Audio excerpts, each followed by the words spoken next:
رحم الله من قرأ الفاتحة.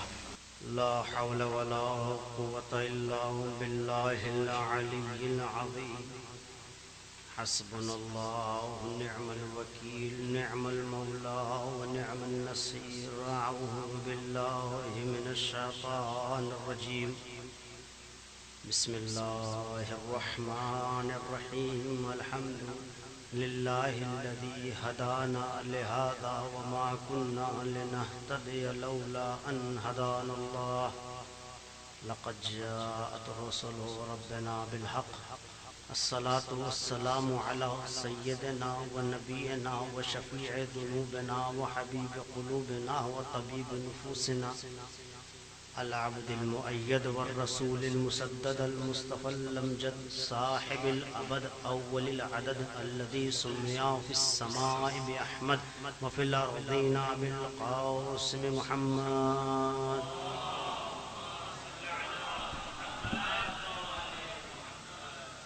وعلى أهل بيته الطيبين الطاهرين المعصومين المظلومين المنتخبين المنتجبين. اللهم إنا نسألك بأن يوفقنا للعزاء الشهيد على مقتول الطريد صاحب الدمعة الساكبة ذي المصيبة الراتبة الذي بكت عليه البحار بأمواجها والسماوات بأركانها والأرض بأرجائها والأشجار بأغصانها. مولانا مولى الكونين الريحان رسول الثقلين أبي عبد الله الحسين عليه الصلاة والسلام الذي قال في حقه نبي الإنس والجن من بكى على الحسين وبكى وتباكى فله الجنة واللعنة الدائمة على أعدائهم منكري فضائلهم غاصب حقوقهم هادم مزارهم ظالم شيعتهم من يوم عداوتهم إلى قيام يوم الدين. أما بعد فقد قال الله تبارك وتعالى في الكتاب المجيد والفرقانه الحميد وهو أصدق القائلين وقوله الحق ثم الحق. بسم الله الرحمن الرحيم. يسألونك عن الأهلة قل هي مواقيت للناس والحج وليس البر بأن تأتوا البيوت من ظهورها ولكن البر من اتقى وأتوا البيوت من أبوابها واتقوا الله لعلكم تفلحون. صلوات محمد.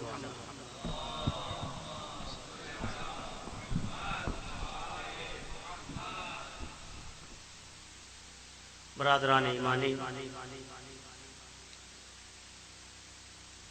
عزاداران امام ہادی علیہ السلام،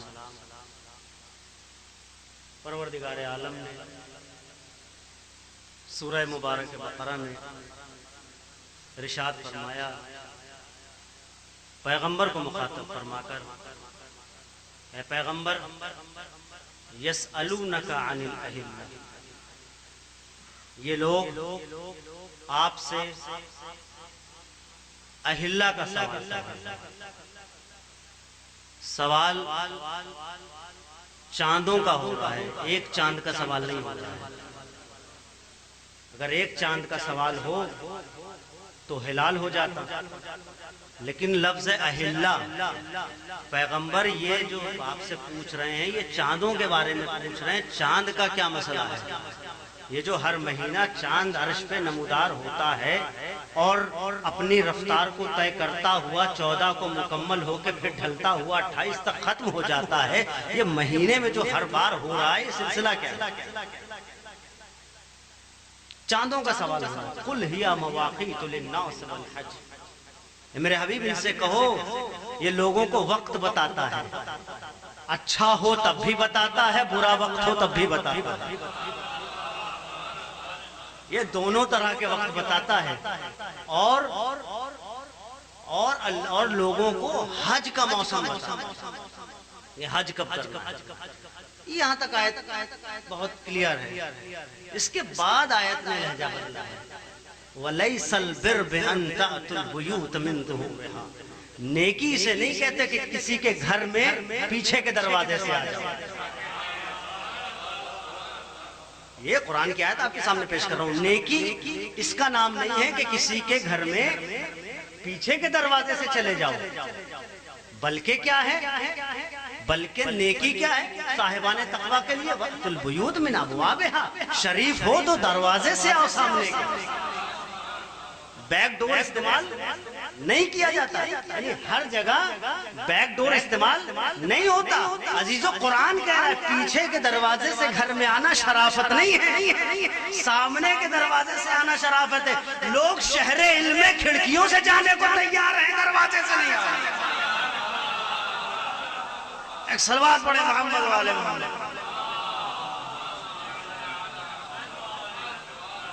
بھائی شہر علم میں جانا ہے تو وہ دروازہ اختیار کرو جسے پیغمبر نے بتایا ہے، اور یہ کہہ کے بتایا کہ جسے اس شہر میں آنے کا ارادہ ہے وہ دروازے سے آئے، خبردار پیچھے کے دروازے سے نہیں آنا، ورنہ اللہ نے پیچھے کا دروازہ بند کروا دیا ہے، لوگ کھڑکی اور چھت کے چکر میں پڑے ہوئے ہیں۔ جب دروازے کی کوئی اہمیت نہیں ہے تو کھڑکیوں کی اور یہ روشن دانوں کی کوئی اہمیت نہیں ہے۔ اچھا تو یہ آیت میں لہجہ جو بدلا ہے، یہ بہرحال آدھی آیت کہہ رہی ہے چاند کا سوال ہو رہا ہے، اور آدھی آیت کہہ رہی ہے کہ گھر میں شرافت سے آؤ۔ کچھ تو ربط ہوگا۔ قرآن بہرحال بغیر حکمت کے، قرآن کی کوئی لفظ ہے، کوئی آیت قرآن کی بغیر حکمت کے نہیں۔ پہلے آپ کی خدمت بہرحال میں کیا عرض کروں، میں اپنا یاد کیا ہوا سبق سنا رہا ہوں، اصلاح فرمائیے۔ قرآن میں تقریباً 12 یا 13 مرتبہ پورے قرآن میں یہ لفظ استعمال ہوا ہے، یسألونک۔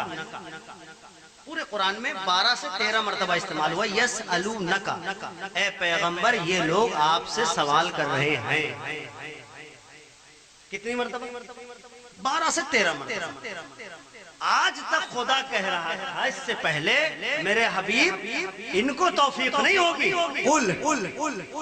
تم کہو، ان کو یہ توفیق نہیں ہوگی کہ یہ پوچھے، لیکن جب پوچھنے کا موقع آیا تو کیا یسألونک عن الروح، پیغمبر یہ آپ سے روح کا سوال کرنے آئے ہیں۔ یسألونک عن المحیض، پیغمبر یہ آپ سے خواتین کے خاص ایام کا سوال کرنے آئے ہیں۔ یسألونک عن الاحلہ، پیغمبر یہ آپ سے ہلال کا، چاندوں کا سوال کرنے آئے ہیں۔ یعنی اب تک پیغمبر خود بتاتے تھے۔ یہی تو المیہ امام نے فرمایا ہے مجھے جتنا پتا تھا کسی نے پوچھا ہی نہیں۔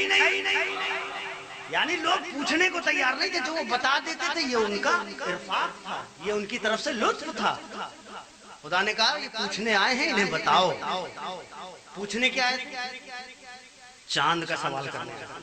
پیغمبر کو اتنا ہی بتانا چاہیے، آگے تو نہیں بتانا چاہیے۔ پیغمبر نے کہا اللہ کی زبانی ظاہر ہے ایک سلسلہ ہے کہ دیکھو اللہ یہ کہہ رہا ہے کہ یہ وقت بتائے گا اور حج کا موسم بتائے گا، لیکن پیغمبر نے جو آگے لفظ قرآن کی لفظ استعمال کی اور جو پیغمبر کی زبانی ہم تک پہنچا جبرائیل کے توسط سے، کیا ہے؟ وَلَيْسَ الْبِرُّ بِأَن تَأْتُوا الْبُيُوتَ مِن ظُهُورِهَا، نیکی سے نہیں کہتے کہ کسی کے گھر میں پیچھے کے دروازے سے آ جاؤ۔ میرے حبیب، میرے مولا، میرے آقا، میرے سید و سردار یہ تو چاند کا سوال کرنے آئے تھے، یہ تو پوچھنے نہیں آئے تھے کہ گھر کا ادب کیا ہے، یہ تو پوچھنے نہیں آئے تھے۔ آپ دیکھیں میں یہاں پر میں جملہ معترضہ کے طور پہ ایک بات عرض کر دوں، اسلام دنیا کا، پوری دنیا کے مذاہب کا بہت سارے ادب آپ کو ملے گا، بہت سارے ادب، مثلا کھانے کا ادب، ہر مذہب کے اندر ایک الگ ادب ہے، گفتگو کا سب، لیکن اسلام میں ایک ایسا دین ہے کہ جس میں کوئی ایسی چیز نہیں ہے کہ جس کا ادب نہیں۔ آپ دیکھیں سب سے جو انسان کی نگاہ میں سب سے خراب چیز مانی جاتی وہ ہے بیت الخلا جانا، اسلام نے اس کا ادب بھی بتایا، اسلام نے اس کا ادب بھی بتایا کہ جا رہے ہو تو اپنا خیال رکھو، ہمیں تمہارا خیال ہے، کہیں تم نقصان میں نہ آ جاؤ، اگر جا رہے ہو حتیٰ کہ جہاں نہیں ہے وہاں یہ کہا گیا آخری قدم تمہارا الٹا پیر ہونا چاہیے۔ یہ اسلام کا نظام ہے، نظام اسلامی اتنا مرتب ہے کہ اگر اس کے تحت دیکھیں تو دنیا کبھی بگڑ نہیں سکتی، جب خراب کر دیا جائے گا پیسے دے کے تو دنیا ادھر ادھر جاتی ہوئی نظر آئے گی۔ ایک صلوات پڑھ دیں محمد والے محمد۔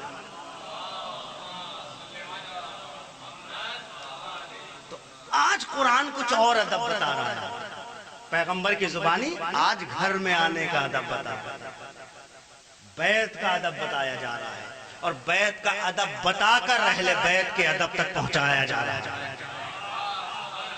اللہ اکبر۔ بیت کے ادب کو بتا کر اہل بیت کا ادب بتایا جا رہا ہے. کیوں؟ اس لیے کہ کوئی گھر کوئی بیت اس وقت تک اس کی اوقات نہیں جب تک اس میں اہل بیت نہ ہو. ایک صلوات پڑھے محمد والے محمد. دنیا کا کوئی گھر کتنا بڑا کنسٹرکشن چل رہا ہو, کتنی بڑی عمارت بن رہی ہو, صرف عمارت کی حد تک ہے تو بعد میں بھوت بنگلہ بن جائے گا. اگر عمارت کی حد تک ہے تو بعد میں بھوت بنگلہ بننے کے چانسز ہیں, لیکن اگر اسی بیت میں کوئی رہنے لگے نا تو اس کی قیمت بڑھ جائے گی, چاہے وہ جھوپڑی کیوں نہ ہو. تو بیت کا اپنا کوئی معیار نہیں ہے. اب میں کیا کروں, کہنے پہ مجبور ہوں. اللہ کا گھر ابراہیم نے بنا تو دیا, بیت کی حد تک تھا, علی نے قدم رکھے تو اہل بیت بنے. حیدری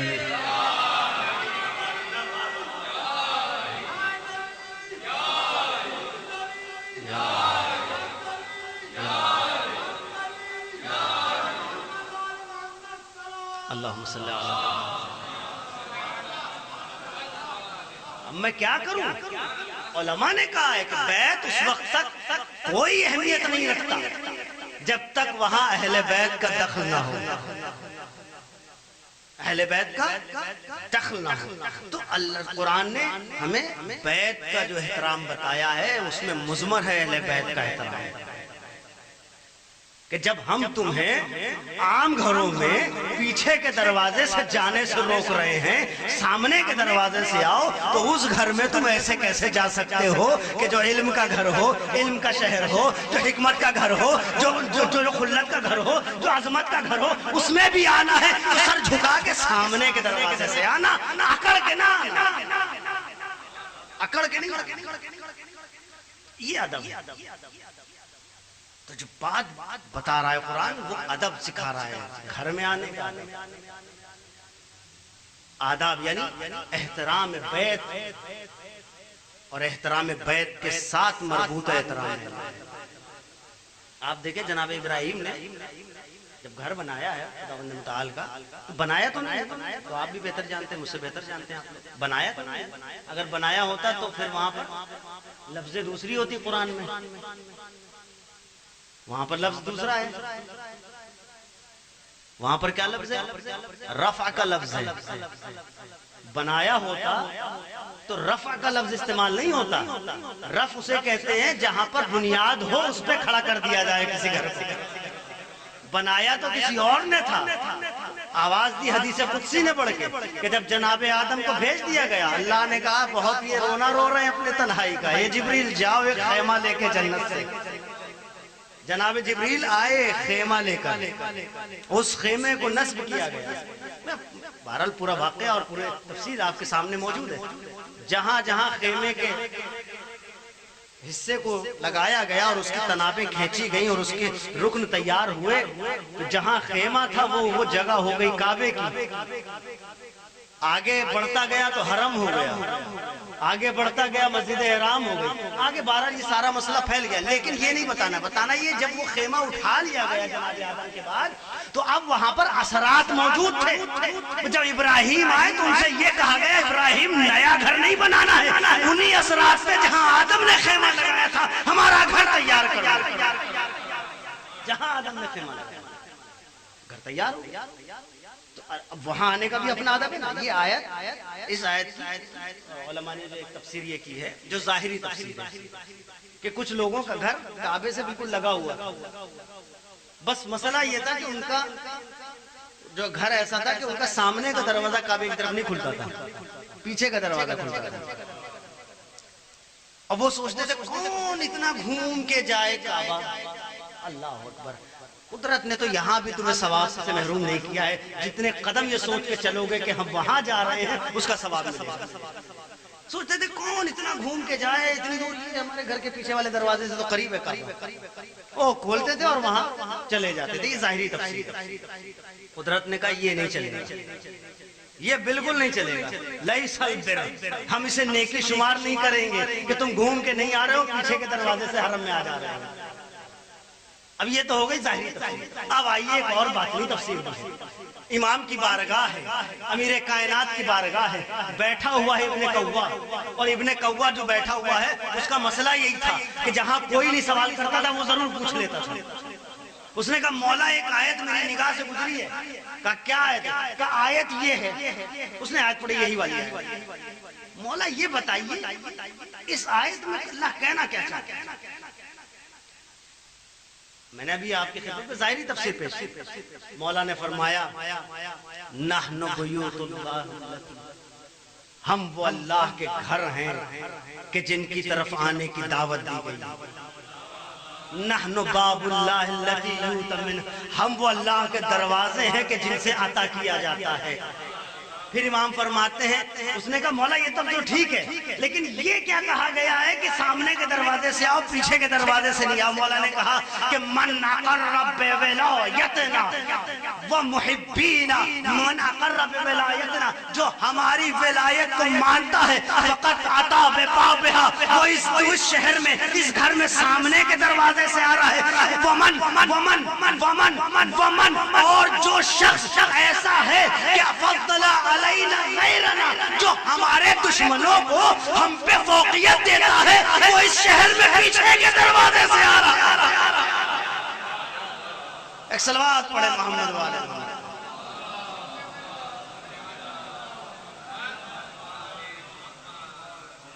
تو امام نے فرمایا من اقر من باعنا واقر بولایتنا فقط اتى البیوت من ابوابها، وہ گھر میں سامنے کے دروازے سے آ رہا ہے۔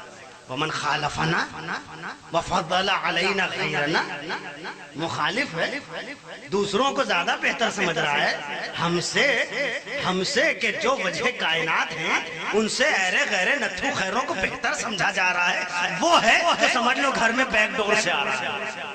اب میں یہاں پہ کیا کروں، میں اپنا ہی ایک شعر پڑھ دیتا ہوں، جو باب سے داخل ہو بس وہی مکرم ہے، جو باب سے داخل ہو بس وہی مکرم ہے، وہ چور ہے جو آئے دیوار وغیرہ سے۔ صلوات پر محمد والے۔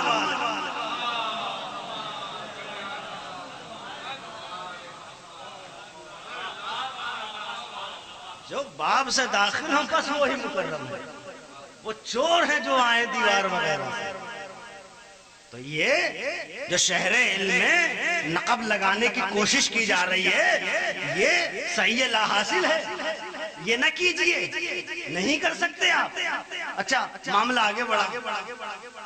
ایک دن رسول اللہ نے مجمع میں کہہ دیا، قرآن کی ایک آیت کی تلاوت کر دی، فی بیوت اذن اللہ ان ترفع ویذکر فیہ اسمہ، کچھ گھر ایسے ہیں جہاں اللہ چاہتا ہے، پہلا جو لفظ ہے وہ جن گھروں کو اللہ چاہتا ہے کہ ان کی شان بلند رہے اور ان میں ذکر الہی ہوتا رہے۔ اب ظاہر ہے مجمع میں ہر شریف آدمی تو نہیں تھا نا، کچھ غیر شریف بھی تھے۔ ایک بندہ کھڑا ہوا، یا رسول اللہ ای بیوت ہذہ، یہ کون سے گھر ہیں جنہیں اللہ چاہتا ہے وہ بلند رہے، ان کی شان بلند رہے اور اس میں یہ رہے وہ رہے، اس میں اللہ کا ذکر ہوتا رہے؟ پیغمبر نے فرمایا بیوت اللہ، بڑے آہستہ سے پیغمبر نے فرمایا بیوت اللہ۔ وہ بیٹھ گیا۔ ایک صاحب جن کو ہضم نہیں ہوتا تھا معاملہ، جن کا ہاضمہ خراب تھا، جن کے حلق سے علی نہیں اترتا تھا، وہ کھڑے ہوئے فاشارہ الی بیت علی بن ابی طالب، اور علی کے گھر کی طرف اشارہ کر کے کہتے ہیں یا رسول اللہ کیا یہ گھر بھی اس میں سے ہے؟ اما جب جواب ایک بار مل گیا تھا تو پوچھنا نہیں چاہیے تھا، یہ آپ نے اپنے پیر کا کلہاڑی خود ماری ہے۔ پیغمبر نے صرف یہ نہیں کہا انبیاء کا گھر، کہا بل من فاضلہا۔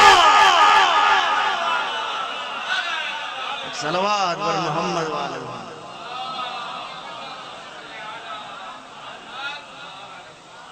پیغمبر نے پہلے بتا کے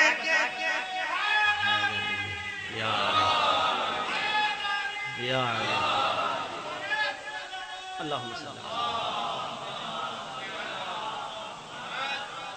پیغمبر نے پہلے صاف سا جواب دے دیا کہ شاید آدمی سمجھ جائے، لیکن ان کو تو مسئلہ بالکل کلیئر چاہیے تھا کہ جو ہے وہ کلیئر کر دو، اور جو کلیئر کرنے کے مانگ رہے تھے تاسو قلم وہ نہیں دیا۔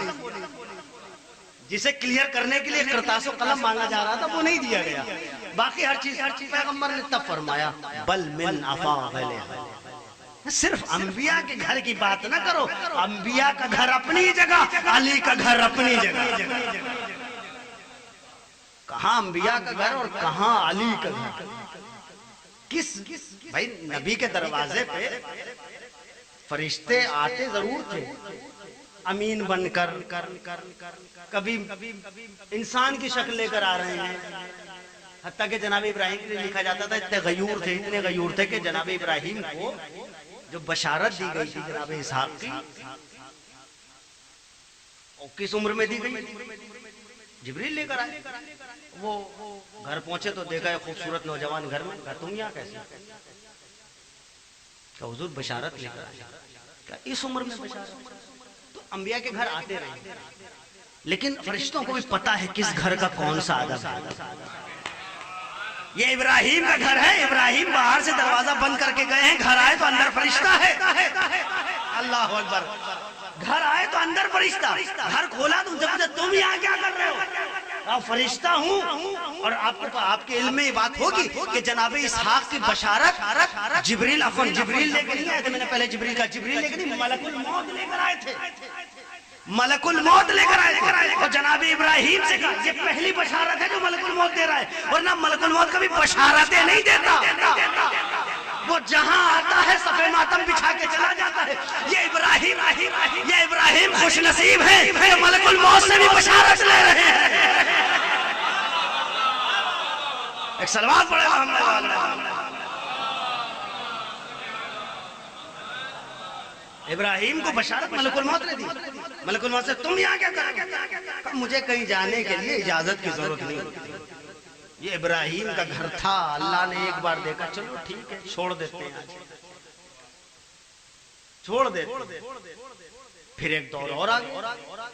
فَلَمَّا قَضَيْنَا عَلَيْهِ الْمَوْتِ مَا دَلَّ عَلَى مَوْتِهِ إِلَّا دَابَّةُ الْأَرْضِ. جب ہم نے سلیمان پہ اپنا حتمی فیصلہ جاری کر دیا, کوئی بتا نہیں سکا سلیمان 300 سال کھڑے رہے, زندہ ہیں کہ مرے گئے. 300 سال کا عرصہ جناب سلیمان عصا کا سہارا لے کے کھڑے رہے. مَا دَلَّ عَلَى مَوْتِهِ إِلَّا دَابَّةُ الْأَرْضِ. اگر کسی نے ان کی موت کے بارے میں خبر دی تو وہ دیمکیں تھیں, ورنہ تو پتہ بھی نہیں چلتا کہ سلیمان زندہ ہیں کہ مر گئے. جناتوں کو کہنا پڑا اگر ہمیں غیب ہوتا تو اس عذاب علیم میں مبتلا نہ رہتے 300 سال تک. کیسے مر گئے؟ آپ کے اذان عالیہ میں سارا موجود ہے. کوئی نہیں آئے گا, کوئی آ گیا. یہی فیصلہ تھا, آج کوئی نہیں آئے گا, کوئی آ گیا. اللہ نے کہا ملک الموت ایک بار تو ہم نے ابراہیم کے گھر میں تمہیں چھوٹ دے دی تھی, آج پھر تم نے وہ حرکت کی ہے کہ تم نے کہا میں وہ ہوں جسے کہیں جانے کے لیے اجازت کی ضرورت نہیں ہوتی. جناب کاظم جرولی نے کہا کہ وہ سلیمان کا محل تھا, یہ ہے زہرا کا مقام. اے میں اس کے سب فرد مشیت کی زبان رکھتے ہیں, گھر میں معصومہ کے داخل ہے اجازت کے بغیر. اتنی ہمت ملک الموت کا.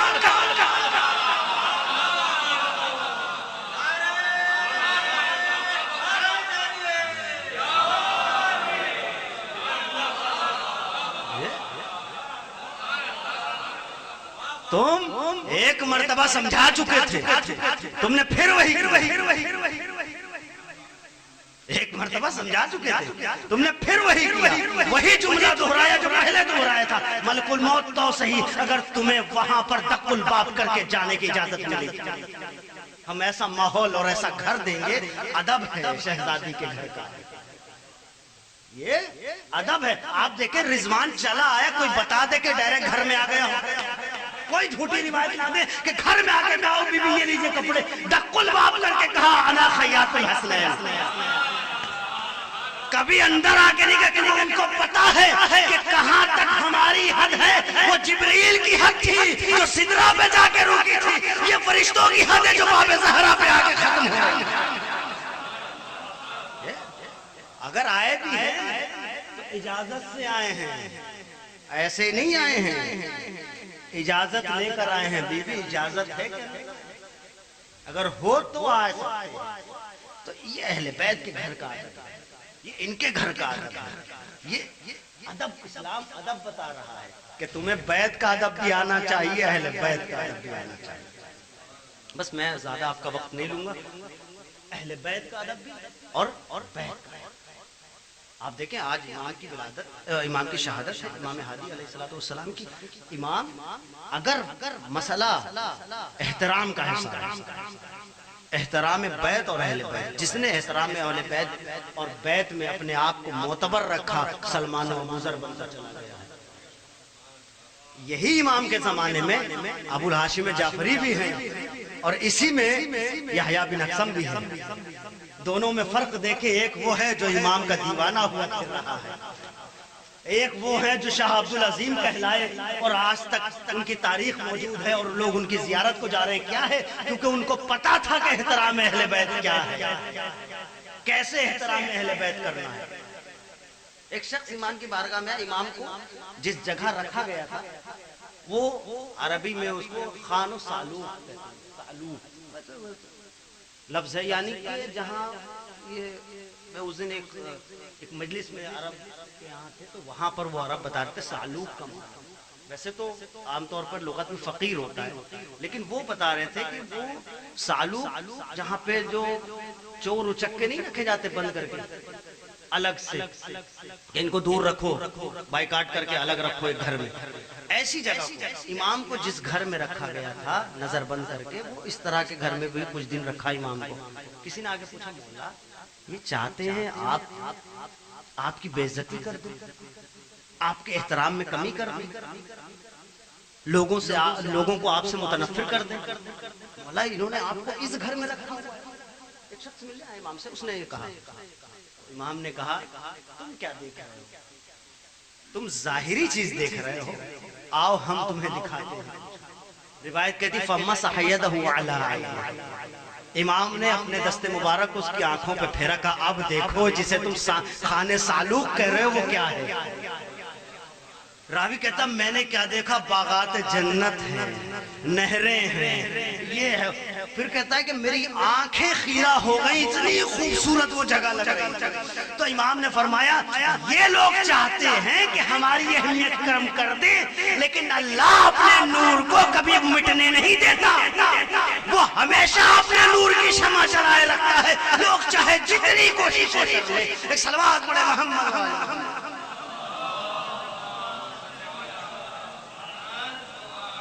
اس گھر سے اگر متمسک ہے، اہل بیت سے ملا ہوا ہے، احترام میں اہل بیت اگر نگاہ میں ہے، تو پھر انسان ایک شریف النفس ہو کے نکلتا ہے. اگر احترام میں اہل بیت سے بغاوت ہو گئی تو چاہے جتنا عزیز ہو. یہ میں آپ کی خدمت میں کیا جملہ عرض کروں، یہ جملہ آپ سن لیں کہ اگر احترام اہل بیت ہے نا تو ابو بکر کا بیٹا بھی اتنا محترم ہو جاتا ہے کہ علی اپنا بیٹا کہتے ہیں. اور اگر احترام میں اہل بیت نہیں ہے تو نوح کا بیٹا بھی غرق ہونے کو تیار ہو جاتا ہے. آپ دیکھیں کہ امام نے اپنا بیٹا ایسے ہی تھوڑی نا، حتیٰ کہ ان کی شہادت پر جو امام کا خطبہ ہے آپ کی نگاہ سے گزرا ہوگا، وہ ذرا پڑھیں، ایسا لگتا ہے کوئی رنجیدہ باپ اپنے بیٹے کے جنازے پر خطبہ دے، جو جناب محمد بن ابی بکر کی شہادت پر امام نے دیا ہے. تو احترام اہل بیت اگر نگاہ میں ہے تو پھر وہ انسان کو کیا سے کیا بنا. یہاں پر اکڑ نہیں چلتی، یہاں پر تکبر نہیں چلتا، یہاں پر غرور نہیں چلتا، یہاں پر سر جھکاؤ، سر کے ساتھ ساتھ دل بھی جھکنا چاہیے. یہ وہ در ہے. قیصر روم نے ایک سوال لکھ کے بھیجا وقت کے بادشاہ کے پاس، امام کا زمانہ ہے. اس نے کہا ہم نے ایک چیز پڑھی ہوئی ہے کہ اگر کوئی ایک ایسی سورہ ہے کہ اگر اسے پڑھا جائے تو وہ مردہ بھی زندہ ہو سکتا ہے، اور جو پڑھے گا اس کے اوپر جہنم کی آگ دور دور تک بہت دور ہو جائے گی اور بالکل اس سے دور ہے. لیکن اس میں ایک شرط ہے اس سورہ میں کہ اس میں 7 حرف ہیں جو نہیں ہونے چاہیے. وہ سورہ کون سی؟ میں نے انجیل میں دیکھا، پوری انجیل دیکھا کہ ایسا سورہ نہیں ملا کہ جس میں 7 حروف نہ ہو. سب میں موجود، تورات میں بھی موجود. پھر اس نے حروف لکھے، اس میں 7 حروف کیا کیا ہوا؟ شین، زو، زے، اس کے بعد صے اور جیم، یہ حروف لکھے اور لکھ کے اس نے کہا ایک لفظ شاید ایک حرف ادھر اس نے کہا ہاں خے بھی ہے. اس نے کہا مجھے تو اپنی کتابوں میں نہیں ملا، نہ انجیل میں ملا نہ تورات میں ملا. حل عندکم کتاب، اب یہ بادشاہ سوال، کیا تمہارے پاس کوئی ایسی کتاب ہے کہ جس میں یہ ایک ایسا سورہ ہو جس میں 7 حرف نہ ہو کہ ہم اسے پڑھیں اور جہنم سے بھی بچ جائیں اور عاقبت ہماری سنور جائے. اب جب آ گیا تو ظاہر ہے دربار کا پرانا وتیرہ رہا ہے کہ دربار میں جواب کس نے دیا ہے. یہ تو درباریوں کا پرانا وتیرہ رہا ہے کہ دربار میں کسی نے جواب دیا ہی نہیں ہے. پورے دربار کے علماء کھنگال لیے گئے تو کسی نے کہا ایک اور ہے جو جواب دے سکتا ہے، بس شرط یہ ہے وہ آل محمد میں سے ہے، احترام کے ساتھ جاؤ تو جواب ملے گا. عزت کے ساتھ جاؤ، شرافت کے ساتھ جاؤ اور سوالی بن کر جاؤ تو جواب ملے گا. اگر تم کچھ اور بن کے گئے تو جواب نہیں پاؤ گے. حضور کے پاس بھیج دیا، امام کے پاس. امام نے دیکھا، کہا دیکھتی، امام نے کہا ہاں ایک سورہ ہے قرآن میں. اب وہ سب موجود تھے جو حافظ تھے، وہ سب موجود تھے جو قاری تھے، وہ سب موجود تھے جنہوں نے لوگوں کو قرآن پڑھا کے بڑا کیا ہے. وہ بھی حیرت میں ہے کہ ایسا کون سا سورہ ہے جس میں 7 حرف نہیں ہے، وہ بھی عربی. امام نے دیکھتے ہی کہا ایک سورہ ہے جس میں 7 حرف نہیں ہے. وہ سب پریشان کہ بھئی ایسا کون سا سورہ ہے کہ جس میں جیم نہیں ہے، جس میں خے نہیں ہے، جس میں شین نہیں ہے، جس میں فے نہیں ہے، جس میں زو نہیں ہے، جس میں زے نہیں ہے. ایسا بھی کوئی سورہ ہے؟ ان کا حضور بتائیے کون سا سورہ ہے. امام نے کہا الحمدللہ، سورہ حمد ہے.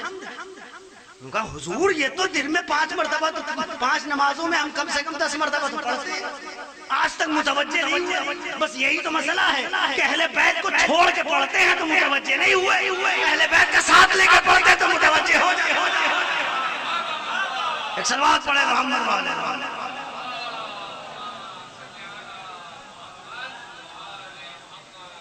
کہ حضور سورہ ہم نے کہا سورہ ہم.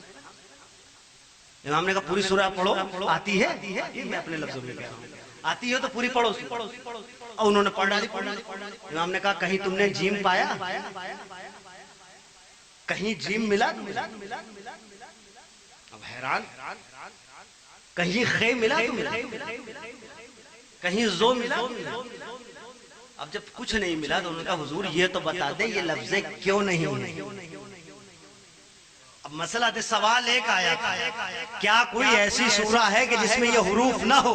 امام نے جواب دو دیے، وہ سورہ بھی ہے اور کیوں نہیں ہے. یہی اہل بیت جو کسی مسئلے میں تشنا نہیں چھوڑتے، وہ تو سوال نہ پوچھو تب جو بتا دیا کرتے ہیں.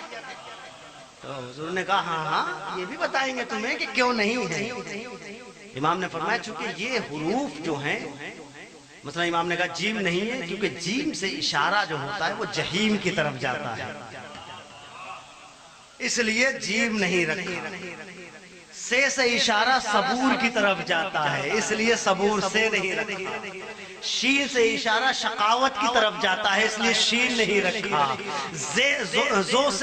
زو سے اشارہ ظلمت کی طرف جاتا ہے، اس لیے زو نہیں رکھا.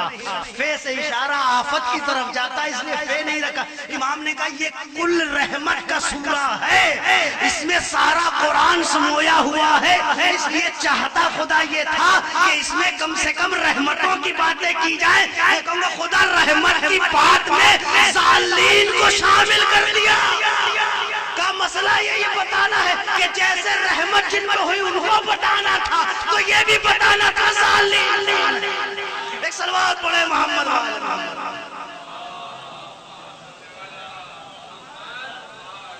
بھئی جب ہم نے یہ بتایا کہ انعمت علیہم کون ہے تو یہ بھی سنتے جاؤ غیر المغضوب کون ہے. مغضوب علیہم بھی بتایا ہے، انعمت علیہم بھی بتایا ہے. یہ امام بہت سارے ایسے مسائل، بہت سارے امام کے مناظرے، لیکن اہل بیت نے کبھی اپنے چاہنے والوں کو چھوڑا نہیں. بس آخری بات اور آپ کی خدمت تمام، اکیلا نہیں چھوڑا ہے. آپ دیکھیں جب بھی چاہنے والوں کے کوئی مصیبت آئی ہے، چاہے وہ امام رضا کا دور ہو، جب مصیبت آئی تو امام نے اپنے نام کے سارے سکے بند کروا دیے کہ بھئی مصیبت کا وقت ہے، ہمارے چاہنے والوں کو مصیبت ہو. جب امام کا دور ہے، ایک شخص امام کی خدمت میں آیا بڑا پریشان، مولا کیا کروں؟ نقاش ہے، نقش و نگاری کرتا ہے نگ پر. اس نے کہا مولا میں نقاش ہوں، میں انگوٹھیاں بناتا ہوں، نگ پہ نقش و نگاری کرتا ہوں. ایک بندے نے مجھے نگ دیا اور اس نے کہا کہ یہ مجھے انگوٹھی لو، اس پہ یہ نقش کر دو، اور وہ مجھ سے ٹوٹ گیا. مولا 2 حصے ہو گئے، اس کو ٹوٹ گیا، اب میں کیا کروں؟ وہ آدمی ہے ظالم، آدمی ہے جابر، یا تو مارے گا یا پھر ہمیشہ جیل میں رہوں گا. امام نے کہا پریشان نہ ہو، گھر جاؤ، سب صحیح ہو جائے گا. اللہ اکبر، اتنا اطمینان دلانے والے اہل بیت. کہا گھر جاؤ. مولا میں پریشان ہوں. کہا ہم کہہ رہے ہیں گھر جاؤ، سب صحیح ہو جائے گا. تاریخ کہتی وہ اپنے گھر آ گیا، لیکن پریشان تھا کہ کیا کرے. لیکن ذہن میں ایک بات گونج رہی تھی، مولا نے کہا ہے پریشان نہ ہو، سب صحیح ہو جائے گا، پریشان نہ ہو، سب صحیح ہو جائے گا. کہتا جب میں صبح اپنی دکان پہ گیا، ان ٹوٹے ہوئے نگوں سوچا کہ کچھ جگاڑ کروں، کچھ کروں کہ یہ صحیح ہو جائے، یہ ٹوٹا ہوا نگ کسی طرح صحیح ہو جائے. جیسے ہی میں نے نگوں کو نکالا، کیا دیکھا؟ امام کی برکت سے وہ 2 حصوں میں نگ 2 الگ الگ نگوں میں تبدیل ہو گئے. 2 حصے ہو گئے تھے تو اس اشکال کا مسئلہ تھا. مسئلہ یہ تھا کہ ظلم ہو سکتا تھا، جبر ہو سکتا. امام نے بچایا ایسے کہ دونوں کو مستقل ایک نگ میں تبدیل کر دیا. دوڑا امام کے پاس ہے، مولا قربان جاؤں آپ کے کہ آپ نے مجھے کیسا بچایا. اب ایک نہیں 2 انگوٹھیوں میں نقش کر کے دوں گا، خوش ہو کے جائے گا. وہی اس نے کی، یہ دونوں انگوٹھیوں میں نقش کیا، وہ خوش ہو کے بھئی ہم نے تو ایک دی تھی، نہیں تو 2. امام علیہ السلام، ائمہ علیہ السلام، اہل بیت علیہ السلام نے کبھی ہمیں اکیلا نہیں چھوڑا. ہر جگہ ہمارا ساتھ. آج بھی ہم اس دور میں ہیں، ہمیں امام اکیلا نہیں چھوڑے. اگر وہ ایک لمحے کے لیے اپنی نگاہ کرم ہٹا لے تو انسان خاک میں مل جائے. ان کا کرم ہے کہ وہ اپنی نگاہ کرم رکھے ہوئے. لیکن عزیزو، انہوں نے ہمیں اکیلا نہیں چھوڑا، لیکن دنیا نے ان کو ہمیشہ اکیلا چھوڑا. جن کے احترام کی باتیں قرآن کر رہا ہو، جن کے احترام کی طرف ترغیب قرآن دلا رہا ہو، جن کے گھر کا احترام قرآن بتا رہا ہو، جن کی شخصیات کا احترام قرآن بتا رہا ہو، لوگوں نے کبھی ان کے ساتھ وفا نہیں کیا.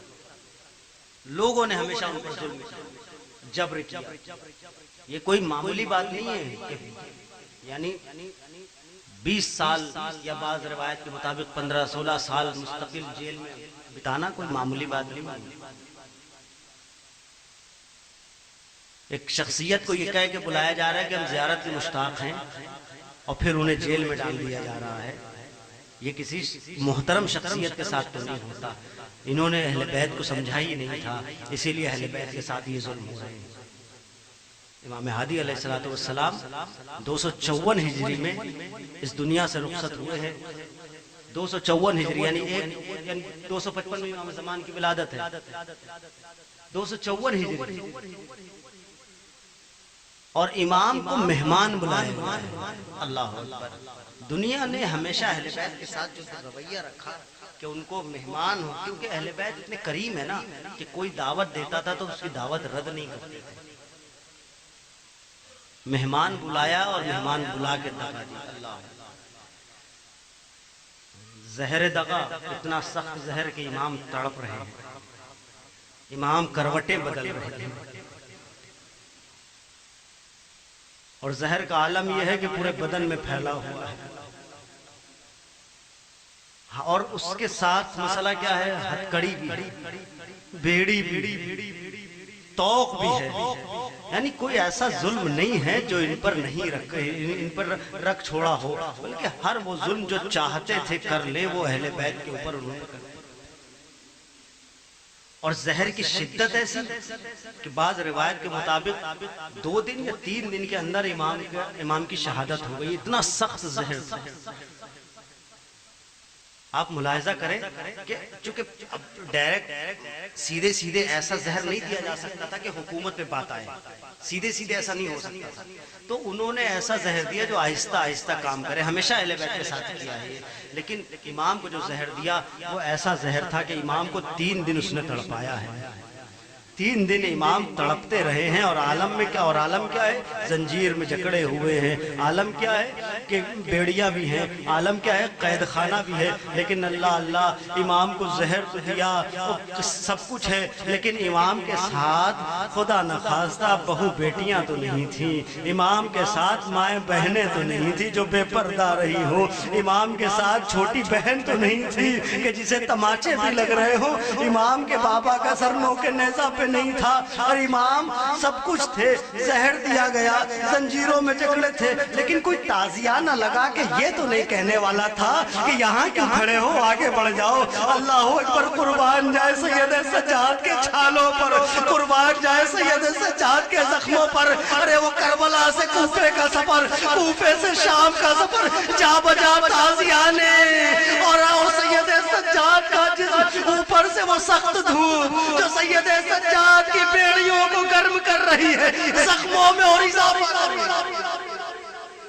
اجرکم اللہ.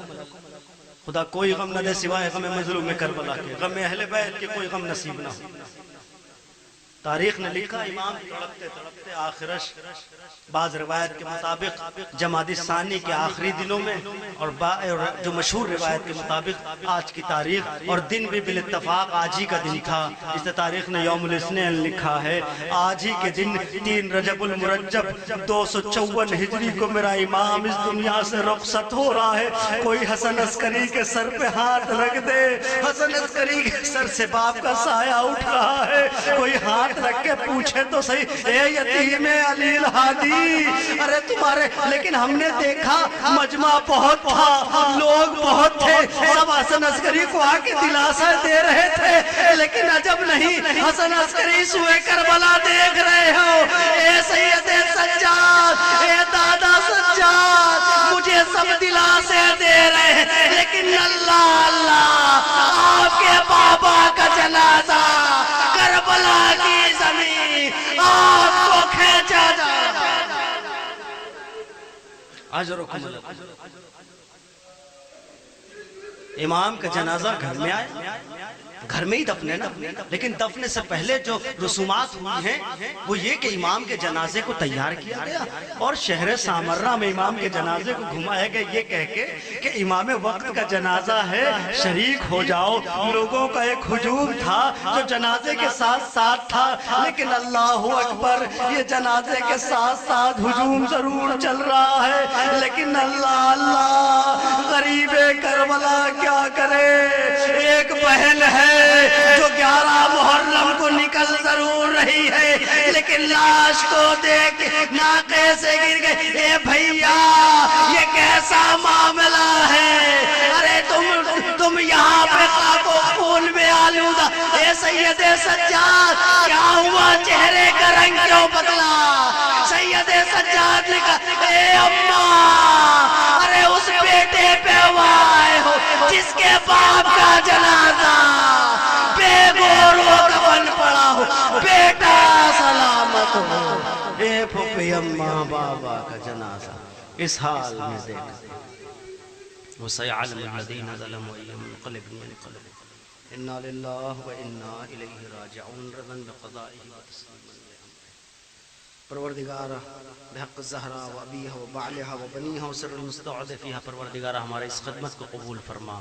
پروردگارہ جہاں جہاں بھی شیعان حیدر کرار ان کی جان مال عزت آبرو کی حفاظت فرما. پروردگارہ جہاں جہاں بھی شیعان حیدر کرار ان کو اپنے حفظ و امان میں رکھ. پروردگارہ ہم سب طلاب علم دین ہے، پروردگارہ ہمیں زینت علم و عمل سے مزین فرما. پروردگارہ ہمیں زیادہ سے زیادہ علم اہل بیت علیہ السلام حاصل کرنے کی توفیق عطا فرما، اس کی زیادہ سے زیادہ نشر و اشاعت کی توفیق عطا فرما. پروردگارہ ہم جب تک زندہ رہیں خادمین اہل بیت بن کر زندہ رہیں. پروردگارہ ہمیں اور ہمارے بچوں کو خدمت اہل بیت کا شرف عطا فرما. پروردگارہ اب تیری بارگاہ میں سب سے اہم دعا یہ ہے کہ جس امام کی شہادت حاجت ہے اس امام کے پوتے کا ظہور جلد از جلد فرما، ہم کو ان کے اعوان و انصار میں شمار فرما، حضرت کا ظہور ہم سب کے حق میں عافیت فرما۔